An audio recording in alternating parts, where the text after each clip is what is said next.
күнде келген кездегі айтатын сұрақ, бізде неден бұл пайда болды, бізде тұқымда ешқандай жоқ, бұл қайдан пайда болған нәрсе, бұл кете ма деген шарқ ұратын ананың жан айқайынан туындайтын сұрақтар шын айтса күнде естиміз.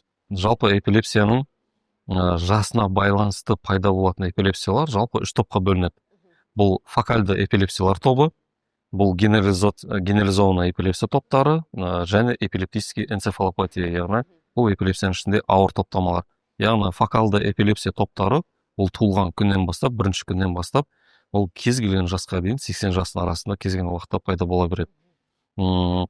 Енді генерализованный эпилепсия топтары бұлар бірыңғай балалық шақта ғана пайда болады. Ол үлкен жаста олар пайда болмайды. Және үшінші топтама бұл мидың даму ақауларының күрделі түрлері. Ол жерде тек қана эпилепсиядан бөлек ол әр бастаудың өзінің бір себебі бар деген сондай түсініктер бар.